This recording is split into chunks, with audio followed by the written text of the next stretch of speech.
STRY 독일은 그들의 요람이 아니었습니다. 단지 실험실이었을 뿐입니다. 그리고 오늘날 우리가 알고 있는 세상은 그저 그들의 여러 시험 단계 중 하나에 불과할지 모릅니다. 바이에른에 계몽된 자들, 일루미나티는 단순한 비밀 결사가 아니었습니다. 그것은 칼이 아닌 사상으로 세상을 지배하는 새로운 권력 구조, 그 거대한 실험의 시작이었습니다. 이것은 살롱에 모여 나누는 한담 수준의 음모가 아닙니다. 대학, 비밀결사 조직, 법원, 그리고 정부 깊숙이 침투하여 낡은 질서를 파괴하고 새로운 질서를 세우려는 거대한 네트워크에 대한 이야기입니다. 공식적인 역사는 이들을 18세기에 스쳐 지나간 해프닝으로 축소하지만 그들의 상징, 방법, 그리고 그 정신적 후계자들은 현대 세계의 규칙을 지금 이 순간에도 써내려가고 있습니다. 오늘 우리는 교과서가 반복하는 이야기를 하려는 것이 아닙니다. 역사가 지우고 싶어 했던 바로 그 이야기를 하려 합니다. 이것은 금지된 결사단의 흥미로운 옛이야기가 아닙니다.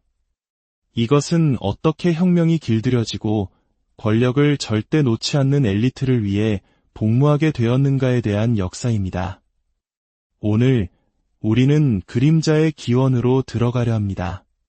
그리고 이야기가 끝났을 때 우리는 결코 이전과 같을 수 없을 것입니다.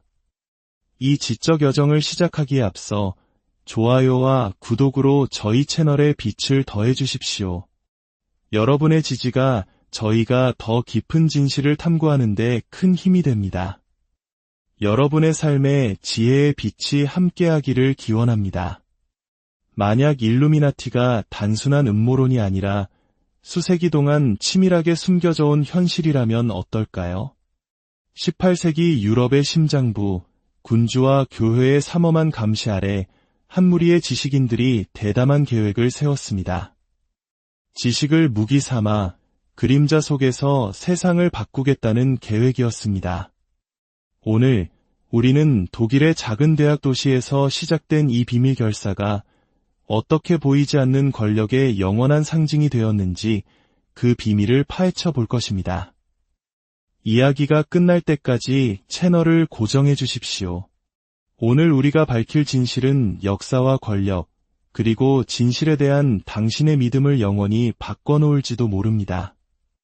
모든 것은 1776년 바이에른의 작은 도시 잉골슈타트의 어느 봄밤에 시작되었습니다. 저 멀리 아메리카 대륙의 식민지들이 독립을 선언하며 새로운 시대의 문을 열고 있을 때 이 조용한 대학 도시에서는 교회법 교수였던 아담 바이스하우프트가 28의 젊은 나이에 5명의 학생을 자신의 서재로 비밀리에 불러 모았습니다. 예수회에서 교육받았지만 프랑스 계몽주의 사상에 깊이 매료되었던 그는 당시 지식이 교회와 귀족의 손아귀에 갇혀 있다고 느꼈습니다. 그리고 그 족쇄는 반드시 부서져야 한다고 믿었습니다. 이러한 상황은 마치 조선 후기 경직된 성리학적 질서에 맞서 새로운 사상을 꿈꿨던 우리의 실학자들을 떠올리게 합니다. 바이스하우프트는 낡은 체제의 정면으로 맞서는 대신 훨씬 더 교묘한 전략을 구상했습니다. 세상을 밖에서 무너뜨리는 것이 아니라 그 심장부인 제도권 안으로 침투하여 서서히 변화시키는 것이었습니다. 촛불이 희미하게 흔들리는 그날 밤, 바이스하우프트는 자신의 비전을 밝혔습니다. 바로 완성될 수 있는 자들의 결사, 즉 이성과 지식을 통해 인류의 진보에 헌신하는 사람들의 네트워크를 만드는 것이었습니다. 그들의 목표는 권력 그 자체가 아니었습니다. 미신과 독단이 과학과 사상의 자유의 자리를 내주는 계몽된 사회를 향한 점진적인 변화였습니다. 그의 첫 추종자들은 그와 마찬가지로 지성에 가해지는 억압에 좌절한 교수와 학생들이었습니다. 바이스하우프트의 계획이 특별했던 점은 프리메이슨에서 일부 영감을 얻었지만 완전한 비밀주의에 훨씬 더 집중한 정교한 조직 구조에 있었습니다. 각 회원은 단계적인 교육을 받으며 헌신과 능력을 증명함에 따라 여러 등급을 거쳐 상승하게 됩니다. 이 피라미드 구조는 조직의 진정한 본질이나 규모를 결코 드러내지 않으면서도 사회 제도에 영향을 미칠 수 있게 설계되었습니다. 특정 사상을 표현하는 것만으로 추방, 투옥, 심지어 죽음에 이를 수 있었던 시대에 완벽하게 적응한 설계였습니다. 처음 사용했던 완성될 수 있는 자들이라는 이름은 너무 학술적이고 영감을 주지 못했습니다. 1778년 그들은 자신들의 사명을 더 잘 담아낼 수 있는 새로운 이름을 채택했습니다. 바로 일루미나티, 즉 계몽된 자들이라는 뜻입니다. 중세적 사고의 어둠이 지배하던 세상에서 이성의 빛을 받은 자들이라는 의미였죠. 이 새로운 이름과 갈수록 정교해지는 신임 모집 및 교육 시스템을 갖춘 일루미나티는 이제 잉골슈타트의 벽을 넘어 바이스하우프트 자신도 예측하지 못했던 운명을 향해 뻗어나갈 준비를 마쳤습니다. 일루미나티의 심장부에는 난해한 의식이나 신비로운 주문이 없었습니다. 그 자리에는 훨씬 더 혁명적인 것, 즉 인간의 정신을 변화시키고 이를 통해 사회제도 전체를 바꾸기 위해 세심하게 설계된 시스템이 있었습니다. 조직의 구조는 지식과 영향력에 대한 피라미드적 관점을 반영했습니다. 가장 아래 단계인 수련자들은 조직의 진짜 목표를 모른 채 세심한 관찰을 받았습니다. 그 위에는 로마의 지혜의 여신 미네르바의 이름을 딴 미네르발 등급이 있었는데 이들은 철학과 과학 교육을 받기 시작했습니다. 오직 가장 충성스럽고 유능한 자만이 상위 등급으로 올라가 조직의 진정한 목적과 방법을 전수받을 수 있었습니다. 그들은 왜 지혜의 상징인 미네르바의 부엉이를 자신들의 상징으로 택했을까요? 이 선택은 결코 우연이 아니었습니다. 부엉이는 어둠 속에서도 다른 이들이 보지 못하는 것을 봅니다. 일루미나티 회원들은 스스로를 미신과 독단의 어둠 속에서 진실을 분별할 수 있는 특별한 관찰자라고 여겼습니다. 또한 부엉이는 행동할 적절한 때를 기다리는 인내심 있고 조용한 지혜와 연관되어 왔습니다. 점진적이지만 심오한 변화를 계획했던 조직에게 이보다 완벽한 상징은 없었을 것입니다. 비밀 유지는 이 조직을 살아 숨쉬게 하는 산소와도 같았습니다. 모든 회원은 고대 그리스 로마 시대에서 영감을 얻은 암호를 사용했습니다. 바이스하우프트는 로마 제국에 도전했던 노예 검투사 스파르타쿠스를 자처했습니다. 다른 뛰어난 회원들은 아이아스, 카토와 같은 이름을 썼습니다. 이는 단순한 놀이가 아니었습니다. 종교 및 정치 당국이 공식적인 사상에서 벗어나는 모든 것을 박해하던 시대에 반드시 필요한 생존 수단이었습니다. 회원 간의 소통은 정기적으로 바뀌는 암호와 부호를 통해 이루어졌으며 오직 내부자만이 해독할 수 있는 언어를 만들어냈습니다. 일루미나티의 입단식은 단순한 의식이 아니라 지적인 변화를 위한 기나긴 과정이었습니다. 지원자는 자신의 가장 깊은 생각과 약점, 강점을 드러내는 상세한 자서전과 에세이를 제출해야 했습니다. 지도부는 이 문서를 통해 각 회원을 깊이 이해하고 그들의 사고방식과 동기를 파악할 수 있었습니다. 또한 각 회원은 다른 회원과 주변에 영향력 있는 인물들에 대한 관찰 결과를 매달 보고해야 했습니다.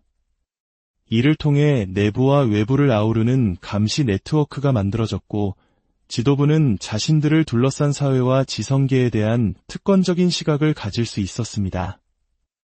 이 시스템에서 가장 혁명적이었던 것은 의식이 아닌 교육적 목적이었습니다. 일루미나티는 교육을 통한 인간의 완성 가능성을 굳게 믿었습니다. 각 등급에는 종교적, 사회적 편견에서 정신을 해방시키기 위해 고안된 필독서 목록, 철학 토론, 실습 과제가 포함되었습니다. 그들은 지도자를 맹목적으로 따르는 추종자가 아니라 비판적이고 독립적인 사고를 하는 개인을 양성하고자 했습니다. 이러한 급진적인 교육 방식은 일루미나티가 단순한 음모 조직이 아니라 계몽된 시민이라는 새로운 유형의 인간을 창조하려 했던 진정한 비밀 교육 프로젝트였음을 보여줍니다. 잉골슈타트에 심겨진 작은 씨앗은 곧 바이스하우프트가 초기에 상상했던 것보다 훨씬 더 풍성한 열매를 맺기 시작했습니다. 1778년에서 1784년 사이 일루미나티는 지역 학자들의 소모임에서 신성 로마 제국의 주요 도시에 지부를 둔 대륙적인 네트워크로 성장했습니다. 어떻게 이토록 짧은 시간에 놀라운 확장을 이룰 수 있었을까요? 전환점은 1780년 아돌프 폰 크닉의 남자기 조직에 합류하면서 찾아왔습니다. 귀족이자 작가이며 경험 많은 프리메이슨이었던 그는 계몽주의 귀족 사회의 인맥뿐만 아니라 일루미나티를 새로운 영향력의 영역으로 이끌 전략적 비전을 가져왔습니다. 크닉의 남작은 프리메이슨 조직이 일루미나티의 사상을 전파하기에 완벽한 매개체임을 간파했습니다. 프리메이슨 지부는 이미 유럽 전역에 존재하며 다양한 사회계층의 영향력 있는 인물들을 바게라는 이상 아래 모으고 있었습니다. 일루미나티는 이들과 경쟁하는 대신 침투하는 전략을 채택했습니다. 일루미나티 회원들은 프리메이슨 로지에 가입했고 일단 안으로 들어가면 더 진보적인 사상의 수용적인 후보자들을 물색했습니다. 점차적으로 그들은 민행과 빈의 중요한 로지들을 장악하여 이 공간들을 자신들의 철학을 퍼뜨리는 중심지로 만들었습니다. 침투는 프리메이슨에만 국한되지 않았습니다. 일루미나티는 국가와 사회의 핵심 기관에 침투하기 위한 치밀한 전략을 개발했습니다. 회원들을 교수나 행정가로 대학에 배치하여 미래 엘리트의 형성에 영향을 미쳤습니다.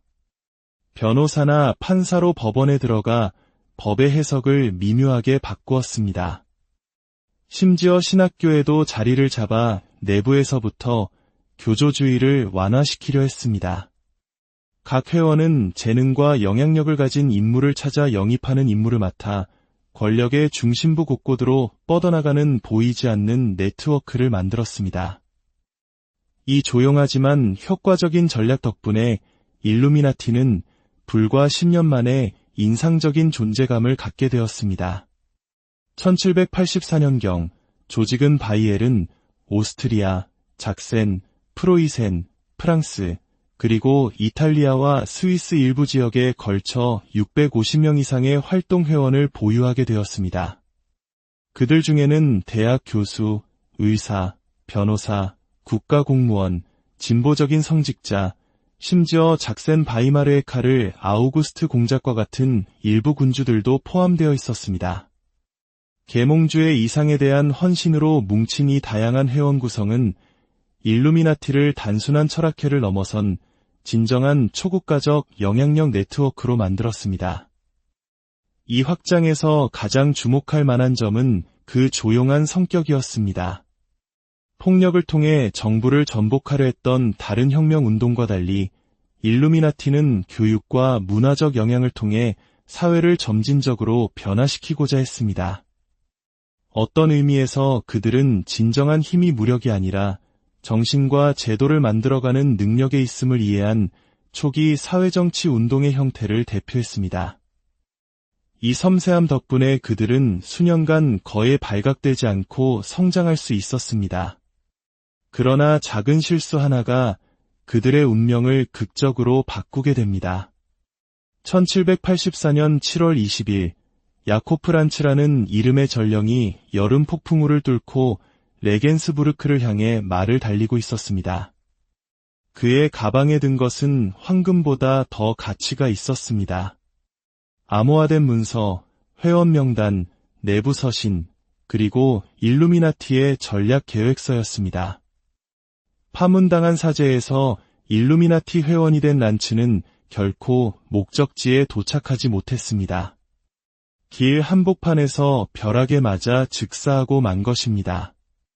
당국이 그의 시신을 수습했을 때 문서들도 함께 발견되었습니다. 수년간 그림자 속에 있던 모든 것이 가장 적나라한 빛 아래 드러난 순간이었습니다. 유럽 최고의 비밀이 운명의 장난으로 인해 폭로된 것입니다. 압수된 문서는 곧 바이에른의 선제 후 카를 테오도르의 손에 들어갔습니다. 그는 스스로를 계몽군주로 자처했지만 실제로는 매우 보수적이었고 체제 전복적인 비밀 결사에 대해 경고해온 전직 예수의 신부들의 영향을 받고 있었습니다. 란츠의 문서를 검토한 선제후는 자신의 최악의 두려움이 확인되었다고 생각했습니다. 국가기관에 체계적으로 침투하여 기존 질서를 위협하는 조직이 실제로 존재했던 것입니다. 그의 반응은 즉각적이고 단호했습니다. 1784년 6월 22일, 그는 승인되지 않은 비밀 결사에 대한 첫 번째 칙령을 발표했습니다. 일루미나티를 명시적으로 언급하지는 않았지만 그 목표는 분명했습니다. 이 첫 조치는 경고에 불과했지만 조직에 대한 체계적인 박해로 이어지는 사건의 시작이었습니다. 결정적인 타격은 1785년 2월, 당국이 일루미나티의 고위 지도자 중 한 명이었던 프란츠 크사버 폰 츠박의 집을 급습하면서 가해졌습니다. 그곳에서 발견된 것은 당국의 모든 예상을 뛰어넘었습니다.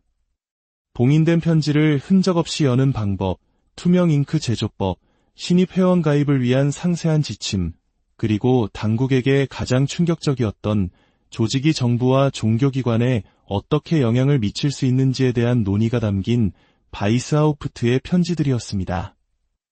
일루미나티의 문서 심장부가 그 모든 복잡성과 함께 완전히 노출된 것입니다. 카를 테오도르 선제후는 이 문서들 중 일부를 일루미나티 결사단의 원본 문서라는 제목으로 출판하여 전례 없는 대중적 스캔들을 일으켰습니다. 유명 회원들의 실명뿐만 아니라 그들의 내부 조직과 사회개혁에 대한 열망의 세부 사항까지 공개되었습니다. 이는 전 유럽에 충격을 주었고 바이에른 정부는 1785년과 1787년에 걸쳐 더욱 강력한 칙령을 발표하여 일루미나티를 완전히 불법화했습니다. 바이스하우프트는 직위에서 해고되고 망명길에 올랐습니다. 다른 많은 회원들도 체포되거나 직장을 잃고 사회적으로 매장당했습니다. 불과 10년 만에 유럽 지성계의 그림자 속에서 강력한 세력으로 성장했던 일루미나티는 공식적으로 해체되고 흩어졌습니다. 하지만 이야기는 여기서 끝나지 않았습니다. 조직은 사라졌지만 그 이름과 신화는 이제 막 시작되려 하고 있었습니다. 일루미나티의 공식적인 종말은 사실상 역사상 가장 강력하고 오래 지속된 음모론의 탄생이었습니다. 1789년 프랑스 혁명의 불길이 유럽을 휩쓸었을 때 구체제의 기득권 세력은 혼란에 빠졌습니다. 어떻게 수세기 동안 이어져온 군주제와 교회 권력이 이토록 순식간에 무너질 수 있었을까요? 혼란스러운 현실 앞에서 인간은 복잡한 원인보다는 단순하고 명확한 악당을 원하기 마련입니다. 유럽을 뒤흔든 이 거대한 지진에는 배후 조종자가 필요했고 비밀주의와 침투의 역사를 가진 일루미나티는 완벽한 희생양이었습니다. 그렇게 일루미나티의 두 번째 삶이 시작되었습니다. 더 이상 이름과 주소를 가진 구체적인 인간들의 조직이 아니라 공식적인 해체 이후에도 역사의 실을 조종하는 그림자로서 말입니다. 1797년 스코틀랜드 에든버러 대학의 저명한 자연철학 교수이자 왕립학회 회원이었던 존 로비스는 유럽의 모든 종교와 정부에 대한 음모의 증거라는 책을 출판했습니다. 과학자가 쓴 책이라고는 믿기 힘든 이 책에서 그는 일루미나티가 프랑스 혁명의 배후였으며 프리메이슨을 통해 전 유럽으로 파괴적인 원칙을 퍼뜨리고 있다고 주장했습니다. 거의 동시에 프랑스에서 망명한 예수의 신부 오기스탱 바리엘 역시 비슷한 주장을 담은 책을 출판했습니다. 서로 다른 배경을 가진 두 지식인이 독립적으로 같은 결론에 도달했다는 사실은 많은 사람들에게 이 음모론의 신뢰성을 더해주었습니다. 이 이론은 곧바로 대서양을 건너 신생국가 미국에까지 깊은 영향을 미쳤습니다.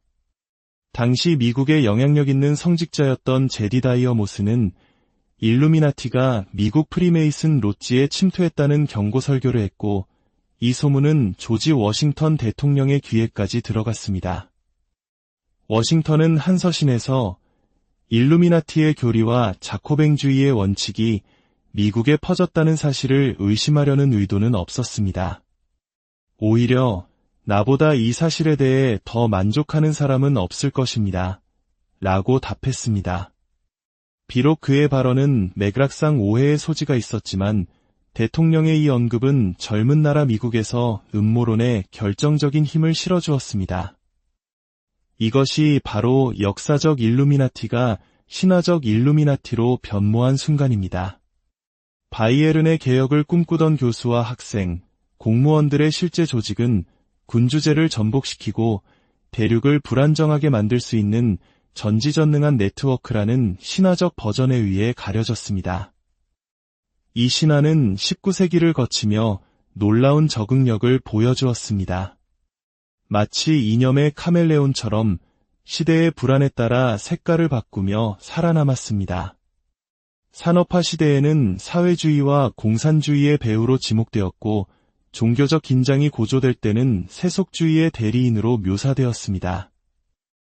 20세기에 들어서면서 일루미나티 신화는 새로운 음모론과 결합하며 더욱 거대해졌습니다. 유대인의 세계 지배 계획이라는 거짓 내용을 담은 반유대주의 문서 시온 의정서가 등장하면서 일루미나티는 종종 이와 연결되었습니다. 영국의 네스타 앱스터와 같은 작가들은 일루미나티를 볼세비키 혁명, 국제금융기관, 그리고 세계 단일 정부 수립 음모와 연결시키는 정교한 이론들을 발전시켰습니다. 이제 일루미나티는 더 이상 독일의 작은 비밀 결사가 아니었습니다. 수세기와 대륙, 그리고 세계 권력의 최상층부를 아우르는 거대한 음모의 대명사가 된 것입니다. 그들의 상징, 즉 삼각형 안의 눈, 부엉이 등은 워싱턴 D.C.의 건축물, 미국 1달러 지폐 디자인, 기업 로고, 심지어 대중음악 앨범에 이르기까지 가장 예상치 못한 곳에서 발견되기 시작했습니다. 이 상징들이 실제 바이엘은 일루미나티와 직접적인 관련이 없다는 사실은 더 이상 중요하지 않았습니다. 신화의 강력한 힘이 모든 우연을 증거로 둔갑시켰기 때문입니다. 일루미나티는 역사적 존재를 초월하여 보이지 않는 것에 대한 두려움을 표현하는 언어, 설명할 수 없는 것을 설명하는 은유, 그리고 점점 더 복잡해지는 세상의 의미를 부여하는 서사가 되었습니다. 그렇다면 오늘날 학계의 역사가들은 이들을 어떻게 보고 있을까요? 수십 년에 걸친 독일 기록 보관소의 꼼꼼한 연구를 통해 역사가들은 신화와 사실을 분리해냈습니다. 현대 역사 연구는 일루미나티가 1776년에서 1787년 사이에 활동했던 구체적이고 문서화된 역사적 현상임을 확인합니다. 아담 바이스하우프트에 의한 창설, 독일어권 영토에서의 빠른 확장, 프리메이슨 로지 침투 전략, 그리고 바이엘은 칙령에 의한 강제 해산까지 모두 역사적 사실입니다.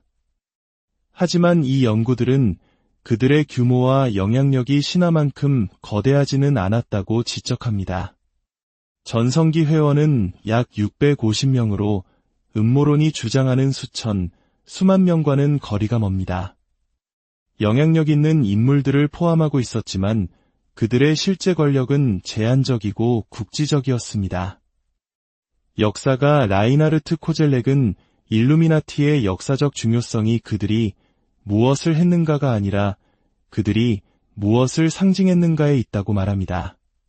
그들은 전능한 음모가 아니라 18세기 말 유럽의 공론장이 겪고 있던 심대한 변화의 징후였다는 것입니다. 그들은 소수였지만 낡은 체제에 대한 체계적인 비판을 시작하고 계몽주의 원칙에 기반한 대안적인 사회 조직을 상상했던 새로운 지적 네트워크의 등장을 대표했습니다. 그들의 진정한 유산은 지속적인 음모가 아니라 유럽 개혁 운동사의 중요한 선례였던 것입니다. 오늘날 우리는 스트리밍 플랫폼, 서점, 인터넷 어디에서나 일루미나티를 만날 수 있습니다. 영화 천사와 악마부터 수많은 소설, 비디오 게임, 대중음악 가사에 이르기까지 그들은 대중문화의 중심에 서 있습니다. 왜 우리는 200여 년 전 불과 10년 남짓 존재했던 이 조직에 이토록 매료되는 것일까요? 첫째, 인간은 본능적으로 미스터리와 금지된 것에 끌립니다. 둘째, 일루미나티 이야기는 복잡한 세상에 대한 간단한 설명을 제공합니다. 세계 경제 위기, 정치적 격변, 팬데믹과 같은 거대한 사건들 앞에서 배후의 모든 것을 조종하는 비밀 조직이 있다는 생각은 혼란스러운 현실의 질서를 부여하고 우리에게 통제력을 상실했다는 무력감을 덜어줍니다. 마지막으로 그들의 이야기는 현대 사회의 권력 구조에 대한 근본적인 질문을 던지기 때문입니다. 우리 삶을 형성하는 많은 힘들이 실제로 일반 시민이 접근할 수 없는 영역에서 작동합니다. 글로벌 금융시장, 인공지능 알고리즘, 비공개로 이루어지는 지정학적 합의처럼 말입니다. 일루미나티 신화는 이러한 보이지 않는 권력에 대한 우리의 정당한 불안감을 담아내는 그릇 역할을 합니다. 결국 우리는 흥미로운 역설에 도달합니다. 역사 속 실제 일루미나티는 그들의 목표를 달성하는 데 실패했습니다. 그러나 신화 속 일루미나티는 상상 이상의 성공을 거두었습니다. 어쩌면 일루미나티의 진정한 유산은 수백 년간 이어진 음모가 아니라 소수의 헌신적이고 조직된 사람들이 역사의 흐름을 바꿀 수 있다는 혁명적인 아이디어 그 자체일지도 모릅니다. 이 아이디어는 시대를 넘어 해방운동과 권위주의 정권 모두에게 영감을 주었습니다. 아담 바이스하우프트가 자신의 창조물이 남긴 문화적 유산을 본다면 아마 만감이 교차할 것입니다. 자신의 교육적 개혁 프로젝트가 악의적인 음모의 대명사로 변질된 것에 경악하면서도 한편으로는 자신의 생각과 비전이 창조자를 훨씬 뛰어넘어 세상에 지대한 영향을 미쳤다는 사실에 어떤 만족감을 느낄지도 모릅니다. 그것이야말로 그가 꿈꿨던 것, 즉 잘 배양되고 전략적으로 적용된 사상이 세상을 바꿀 수 있다는 믿음의 본질이었으니까요. 200년이 훌쩍 지난 지금도 일루미나티는 우리에게 본질적인 질문을 던집니다. 우리 사회에서 진정으로 권력을 행사하는 자는 누구인가? 어떤 보이지 않는 힘이 우리의 삶을 형성하는가? 지식과 정보가 아무런 제약이나 조작 없이 자유롭게 흐르는 세상은 과연 가능한가? 이 질문들은 바이스하우프트의 프로젝트 중심에 있었으며 가짜 뉴스와 알고리즘 조작, 제도적 불신이 만연한 오늘날에도 여전히 유효합니다. 어쩌면 이것이 일루미나티의 진짜 유산일 것입니다. 영원한 비밀 결사가 아니라 보이는 것을 의심하고 그림자 속에 남아있는 것을 찾으라는 영원한 초대장. STRY 독일은 그들의 요람이 아니었습니다. 단지 실험실이었을 뿐입니다. 그리고 오늘날 우리가 알고 있는 세상은 그저 그들의 여러 시험 단계 중 하나에 불과할지 모릅니다. 바이에른에 계몽된 자들, 일루미나티는 단순한 비밀 결사가 아니었습니다. 그것은 칼이 아닌 사상으로 세상을 지배하는 새로운 권력 구조, 그 거대한 실험의 시작이었습니다. 이것은 살롱에 모여 나누는 한담 수준의 음모가 아닙니다. 대학, 비밀결사 조직, 법원, 그리고 정부 깊숙이 침투하여 낡은 질서를 파괴하고 새로운 질서를 세우려는 거대한 네트워크에 대한 이야기입니다. 공식적인 역사는 이들을 18세기에 스쳐 지나간 해프닝으로 축소하지만 그들의 상징, 방법, 그리고 그 정신적 후계자들은 현대 세계의 규칙을 지금 이 순간에도 써내려가고 있습니다. 오늘 우리는 교과서가 반복하는 이야기를 하려는 것이 아닙니다. 역사가 지우고 싶어 했던 바로 그 이야기를 하려 합니다. 이것은 금지된 결사단의 흥미로운 옛이야기가 아닙니다. 이것은 어떻게 혁명이 길들여지고 권력을 절대 놓지 않는 엘리트를 위해 복무하게 되었는가에 대한 역사입니다. 오늘 우리는 그림자의 기원으로 들어가려 합니다. 그리고 이야기가 끝났을 때 우리는 결코 이전과 같을 수 없을 것입니다. 이 지적 여정을 시작하기에 앞서 좋아요와 구독으로 저희 채널에 빛을 더해 주십시오. 여러분의 지지가 저희가 더 깊은 진실을 탐구하는 데 큰 힘이 됩니다. 여러분의 삶에 지혜의 빛이 함께하기를 기원합니다. 만약 일루미나티가 단순한 음모론이 아니라 수세기 동안 치밀하게 숨겨져 온 현실이라면 어떨까요? 18세기 유럽의 심장부, 군주와 교회의 삼엄한 감시 아래 한 무리의 지식인들이 대담한 계획을 세웠습니다. 지식을 무기 삼아 그림자 속에서 세상을 바꾸겠다는 계획이었습니다. 오늘 우리는 독일의 작은 대학 도시에서 시작된 이 비밀 결사가 어떻게 보이지 않는 권력의 영원한 상징이 되었는지 그 비밀을 파헤쳐 볼 것입니다. 이야기가 끝날 때까지 채널을 고정해 주십시오. 오늘 우리가 밝힐 진실은 역사와 권력, 그리고 진실에 대한 당신의 믿음을 영원히 바꿔놓을지도 모릅니다. 모든 것은 1776년 바이에른의 작은 도시 잉골슈타트의 어느 봄밤에 시작되었습니다. 저 멀리 아메리카 대륙의 식민지들이 독립을 선언하며 새로운 시대의 문을 열고 있을 때 이 조용한 대학 도시에서는 교회법 교수였던 아담 바이스하우프트가 28의 젊은 나이에 5명의 학생을 자신의 서재로 비밀리에 불러 모았습니다. 예수회에서 교육받았지만 프랑스 계몽주의 사상에 깊이 매료되었던 그는 당시 지식이 교회와 귀족의 손아귀에 갇혀 있다고 느꼈습니다. 그리고 그 족쇄는 반드시 부서져야 한다고 믿었습니다.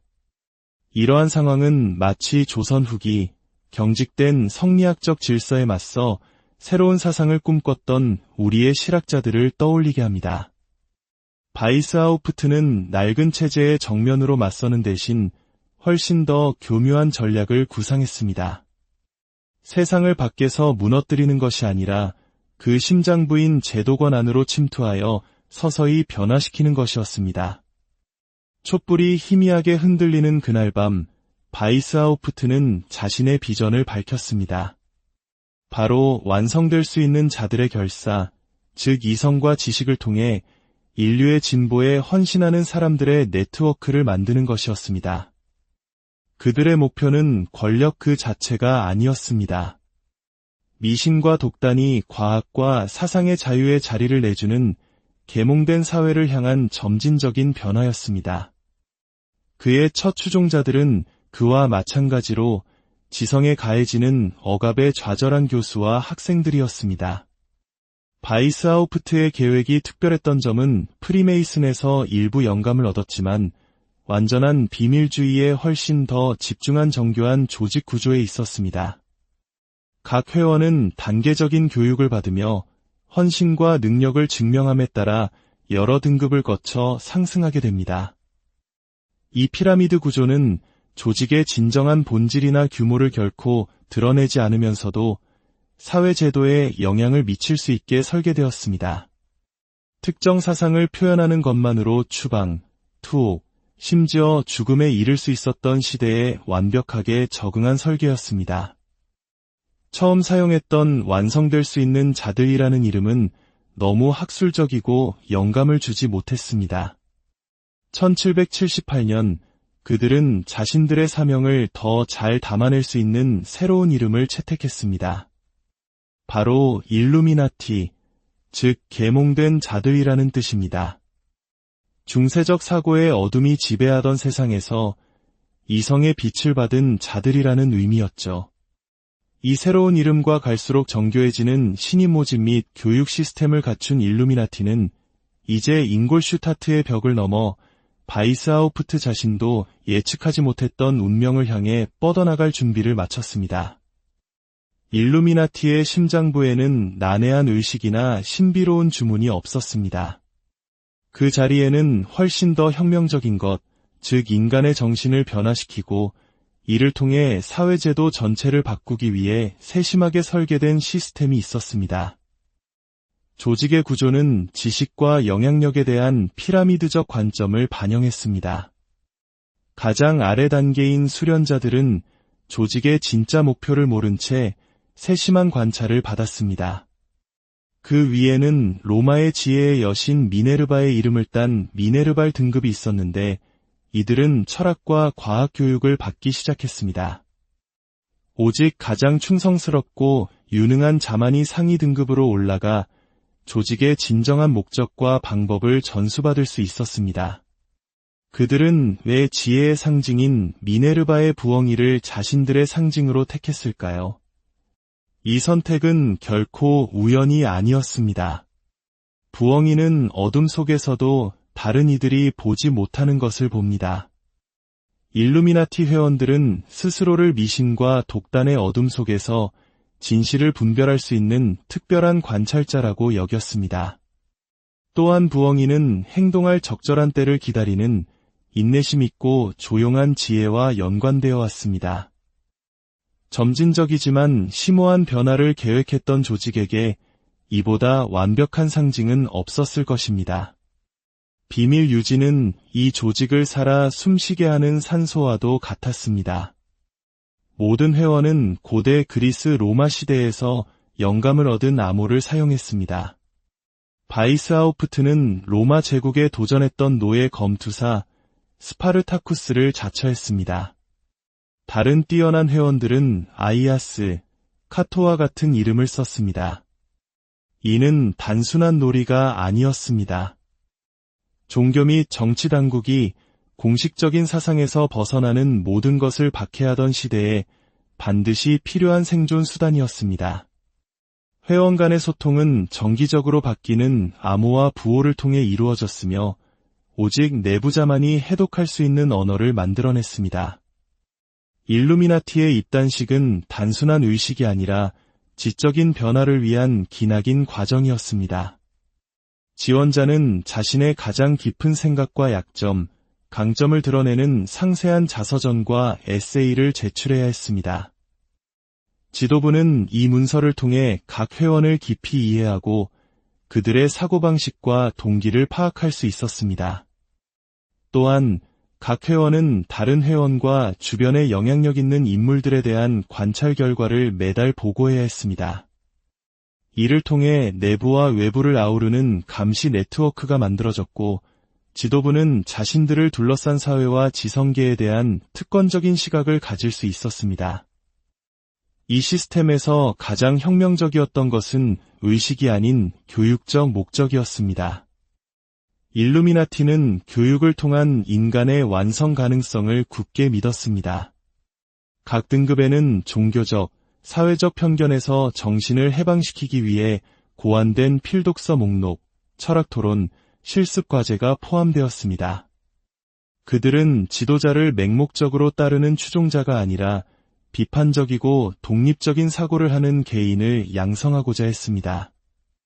이러한 급진적인 교육 방식은 일루미나티가 단순한 음모 조직이 아니라 계몽된 시민이라는 새로운 유형의 인간을 창조하려 했던 진정한 비밀 교육 프로젝트였음을 보여줍니다. 잉골슈타트에 심겨진 작은 씨앗은 곧 바이스하우프트가 초기에 상상했던 것보다 훨씬 더 풍성한 열매를 맺기 시작했습니다.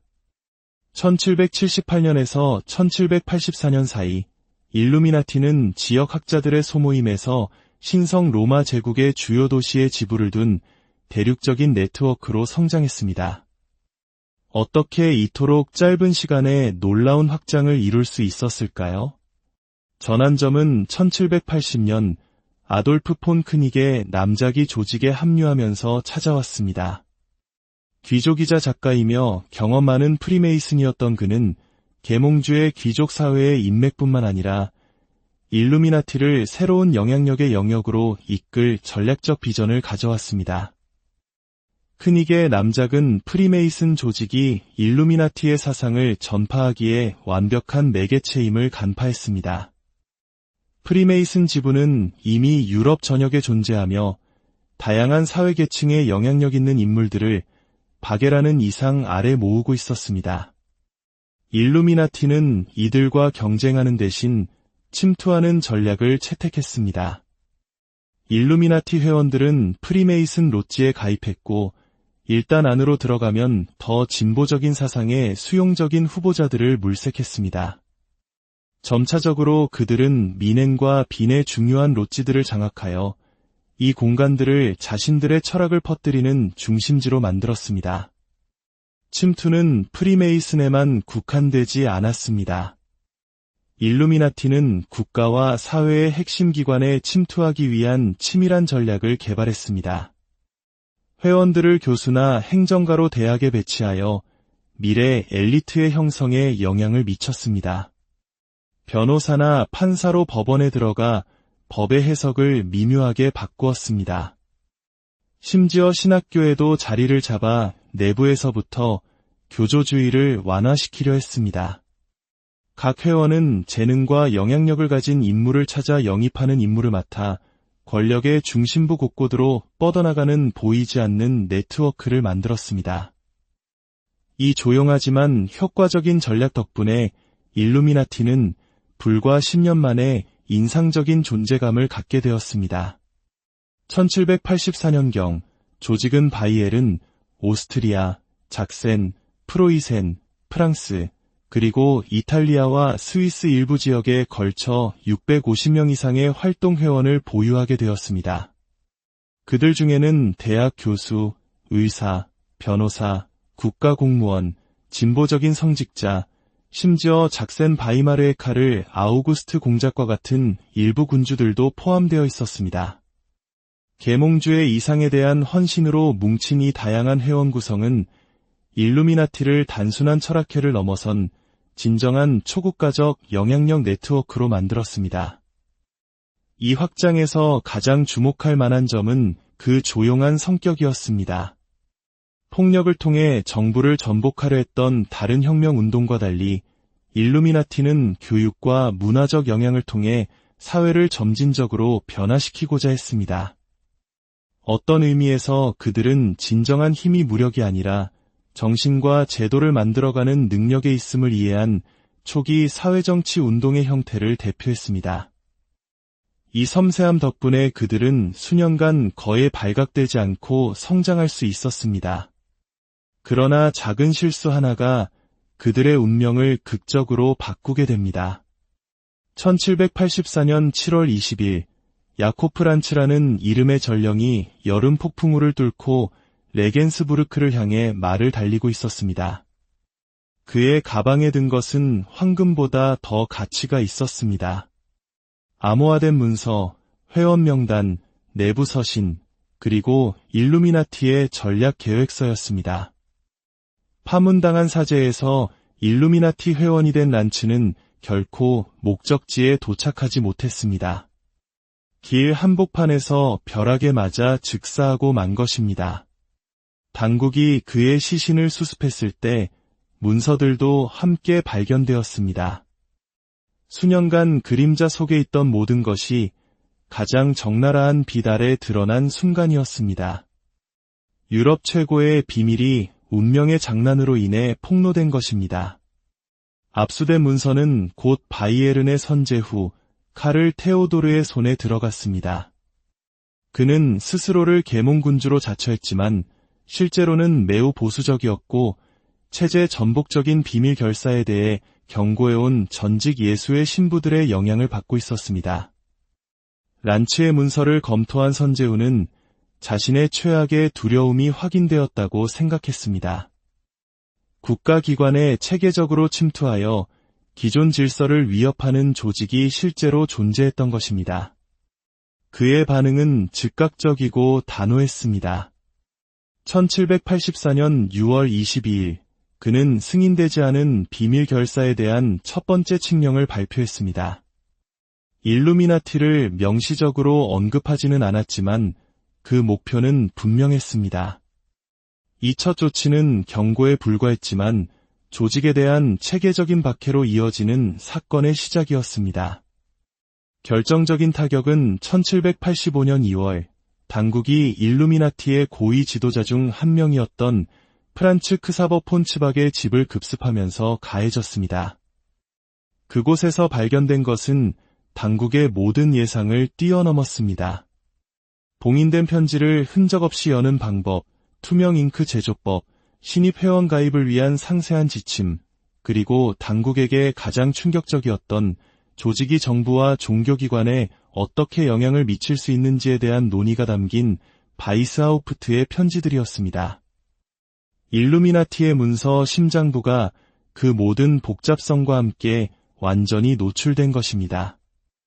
카를 테오도르 선제후는 이 문서들 중 일부를 일루미나티 결사단의 원본 문서라는 제목으로 출판하여 전례 없는 대중적 스캔들을 일으켰습니다. 유명 회원들의 실명뿐만 아니라 그들의 내부 조직과 사회개혁에 대한 열망의 세부 사항까지 공개되었습니다. 이는 전 유럽에 충격을 주었고 바이에른 정부는 1785년과 1787년에 걸쳐 더욱 강력한 칙령을 발표하여 일루미나티를 완전히 불법화했습니다.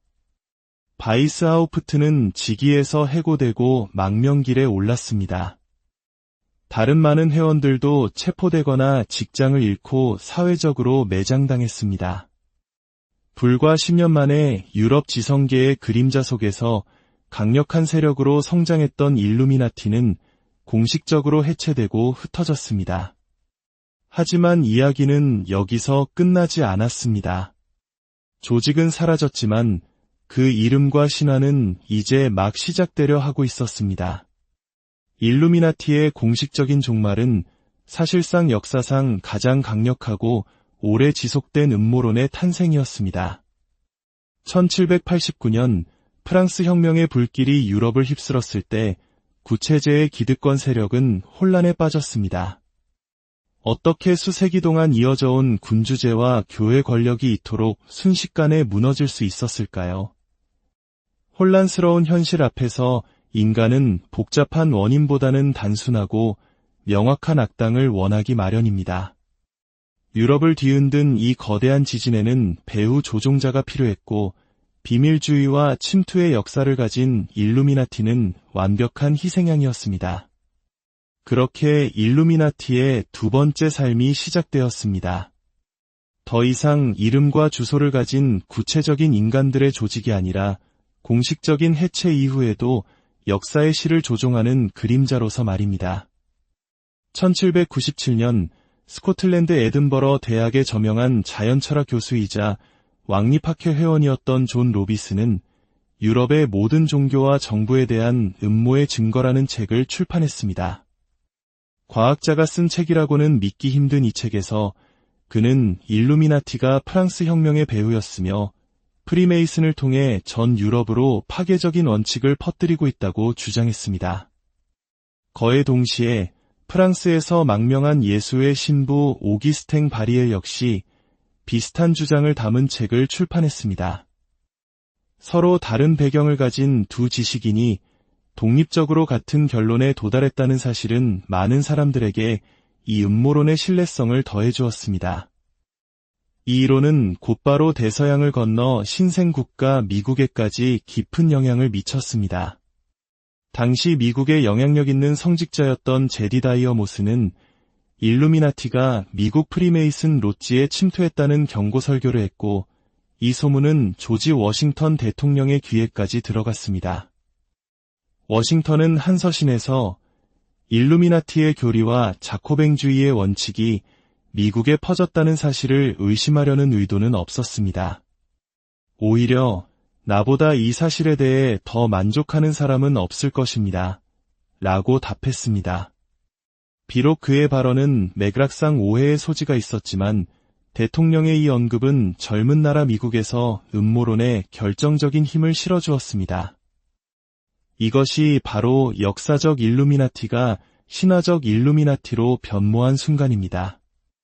바이에른의 개혁을 꿈꾸던 교수와 학생, 공무원들의 실제 조직은 군주제를 전복시키고 대륙을 불안정하게 만들 수 있는 전지전능한 네트워크라는 신화적 버전에 의해 가려졌습니다. 이 신화는 19세기를 거치며 놀라운 적응력을 보여주었습니다. 마치 이념의 카멜레온처럼 시대의 불안에 따라 색깔을 바꾸며 살아남았습니다. 산업화 시대에는 사회주의와 공산주의의 배후로 지목되었고, 종교적 긴장이 고조될 때는 세속주의의 대리인으로 묘사되었습니다. 20세기에 들어서면서 일루미나티 신화는 새로운 음모론과 결합하며 더욱 거대해졌습니다. 유대인의 세계 지배 계획이라는 거짓 내용을 담은 반유대주의 문서 시온 의정서가 등장하면서 일루미나티는 종종 이와 연결되었습니다. 영국의 네스타 앱스터와 같은 작가들은 일루미나티를 볼세비키 혁명, 국제금융기관, 그리고 세계 단일 정부 수립 음모와 연결시키는 정교한 이론들을 발전시켰습니다. 이제 일루미나티는 더 이상 독일의 작은 비밀 결사가 아니었습니다. 수세기와 대륙, 그리고 세계 권력의 최상층부를 아우르는 거대한 음모의 대명사가 된 것입니다.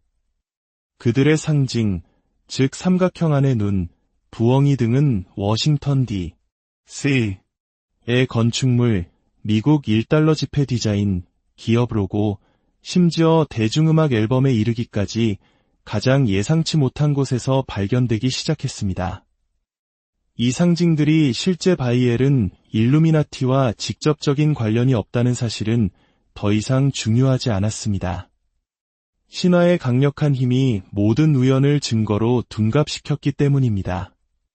일루미나티는 역사적 존재를 초월하여 보이지 않는 것에 대한 두려움을 표현하는 언어, 설명할 수 없는 것을 설명하는 은유, 그리고 점점 더 복잡해지는 세상의 의미를 부여하는 서사가 되었습니다. 그렇다면 오늘날 학계의 역사가들은 이들을 어떻게 보고 있을까요? 수십 년에 걸친 독일 기록 보관소의 꼼꼼한 연구를 통해 역사가들은 신화와 사실을 분리해냈습니다. 현대 역사 연구는 일루미나티가 1776년에서 1787년 사이에 활동했던 구체적이고 문서화된 역사적 현상임을 확인합니다. 아담 바이스하우프트에 의한 창설, 독일어권 영토에서의 빠른 확장, 프리메이슨 로지 침투 전략, 그리고 바이엘은 칙령에 의한 강제 해산까지 모두 역사적 사실입니다. 하지만 이 연구들은 그들의 규모와 영향력이 신화만큼 거대하지는 않았다고 지적합니다. 전성기 회원은 약 650명으로 음모론이 주장하는 수천, 수만 명과는 거리가 멉니다. 영향력 있는 인물들을 포함하고 있었지만 그들의 실제 권력은 제한적이고 국지적이었습니다. 역사가 라이나르트 코젤렉은 일루미나티의 역사적 중요성이 그들이 무엇을 했는가가 아니라 그들이 무엇을 상징했는가에 있다고 말합니다. 그들은 전능한 음모가 아니라 18세기 말 유럽의 공론장이 겪고 있던 심대한 변화의 징후였다는 것입니다. 그들은 소수였지만 낡은 체제에 대한 체계적인 비판을 시작하고 계몽주의 원칙에 기반한 대안적인 사회 조직을 상상했던 새로운 지적 네트워크의 등장을 대표했습니다. 그들의 진정한 유산은 지속적인 음모가 아니라 유럽 개혁 운동사의 중요한 선례였던 것입니다. 오늘날 우리는 스트리밍 플랫폼, 서점, 인터넷 어디에서나 일루미나티를 만날 수 있습니다. 영화 천사와 악마부터 수많은 소설, 비디오 게임, 대중음악 가사에 이르기까지 그들은 대중문화의 중심에 서 있습니다. 우리는 200여 년 전 불과 10년 남짓 존재했던 이 조직에 이토록 매료되는 것일까요? 첫째, 인간은 본능적으로 미스터리와 금지된 것에 끌립니다. 둘째, 일루미나티 이야기는 복잡한 세상에 대한 간단한 설명을 제공합니다. 세계 경제 위기, 정치적 격변, 팬데믹과 같은 거대한 사건들 앞에서 배후의 모든 것을 조종하는 비밀 조직이 있다는 생각은 혼란스러운 현실의 질서를 부여하고 우리에게 통제력을 상실했다는 무력감을 덜어줍니다. 마지막으로 그들의 이야기는 현대 사회의 권력 구조에 대한 근본적인 질문을 던지기 때문입니다. 우리 삶을 형성하는 많은 힘들이 실제로 일반 시민이 접근할 수 없는 영역에서 작동합니다. 글로벌 금융시장, 인공지능 알고리즘, 비공개로 이루어지는 지정학적 합의처럼 말입니다. 일루미나티 신화는 이러한 보이지 않는 권력에 대한 우리의 정당한 불안감을 담아내는 그릇 역할을 합니다. 결국 우리는 흥미로운 역설에 도달합니다. 역사 속 실제 일루미나티는 그들의 목표를 달성하는 데 실패했습니다. 그러나 신화 속 일루미나티는 상상 이상의 성공을 거두었습니다. 어쩌면 일루미나티의 진정한 유산은 수백 년간 이어진 음모가 아니라 소수의 헌신적이고 조직된 사람들이 역사의 흐름을 바꿀 수 있다는 혁명적인 아이디어 그 자체일지도 모릅니다. 이 아이디어는 시대를 넘어 해방운동과 권위주의 정권 모두에게 영감을 주었습니다. 아담 바이스하우프트가 자신의 창조물이 남긴 문화적 유산을 본다면 아마 만감이 교차할 것입니다. 자신의 교육적 개혁 프로젝트가 악의적인 음모의 대명사로 변질된 것에 경악하면서도 한편으로는 자신의 생각과 비전이 창조자를 훨씬 뛰어넘어 세상에 지대한 영향을 미쳤다는 사실에 어떤 만족감을 느낄지도 모릅니다. 그것이야말로 그가 꿈꿨던 것, 즉 잘 배양되고 전략적으로 적용된 사상이 세상을 바꿀 수 있다는 믿음의 본질이었으니까요. 200년이 훌쩍 지난 지금도 일루미나티는 우리에게 본질적인 질문을 던집니다. 우리 사회에서 진정으로 권력을 행사하는 자는 누구인가? 어떤 보이지 않는 힘이 우리의 삶을 형성하는가? 지식과 정보가 아무런 제약이나 조작 없이 자유롭게 흐르는 세상은 과연 가능한가? 이 질문들은 바이스하우프트의 프로젝트 중심에 있었으며 가짜 뉴스와 알고리즘 조작, 제도적 불신이 만연한 오늘날에도 여전히 유효합니다. 어쩌면 이것이 일루미나티의 진짜 유산일 것입니다. 영원한 비밀 결사가 아니라 보이는 것을 의심하고 그림자 속에 남아있는 것을 찾으라는 영원한 초대장. STRY 독일은 그들의 요람이 아니었습니다. 단지 실험실이었을 뿐입니다.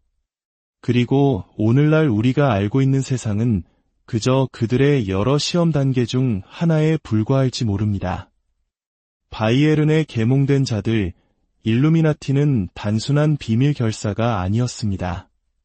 그것은 칼이 아닌 사상으로 세상을 지배하는 새로운 권력 구조, 그 거대한 실험의 시작이었습니다. 이것은 살롱에 모여 나누는 한담 수준의 음모가 아닙니다. 대학, 비밀결사 조직, 법원, 그리고 정부 깊숙이 침투하여 낡은 질서를 파괴하고 새로운 질서를 세우려는 거대한 네트워크에 대한 이야기입니다. 공식적인 역사는 이들을 18세기에 스쳐 지나간 해프닝으로 축소하지만 그들의 상징, 방법, 그리고 그 정신적 후계자들은 현대 세계의 규칙을 지금 이 순간에도 써내려가고 있습니다. 오늘 우리는 교과서가 반복하는 이야기를 하려는 것이 아닙니다. 역사가 지우고 싶어 했던 바로 그 이야기를 하려 합니다. 이것은 금지된 결사단의 흥미로운 옛이야기가 아닙니다. 이것은 어떻게 혁명이 길들여지고 권력을 절대 놓지 않는 엘리트를 위해 복무하게 되었는가에 대한 역사입니다. 오늘 우리는 그림자의 기원으로 들어가려 합니다. 그리고 이야기가 끝났을 때 우리는 결코 이전과 같을 수 없을 것입니다. 이 지적 여정을 시작하기에 앞서 좋아요와 구독으로 저희 채널에 빛을 더해 주십시오. 여러분의 지지가 저희가 더 깊은 진실을 탐구하는 데 큰 힘이 됩니다. 여러분의 삶에 지혜의 빛이 함께하기를 기원합니다. 만약 일루미나티가 단순한 음모론이 아니라 수세기 동안 치밀하게 숨겨져 온 현실이라면 어떨까요?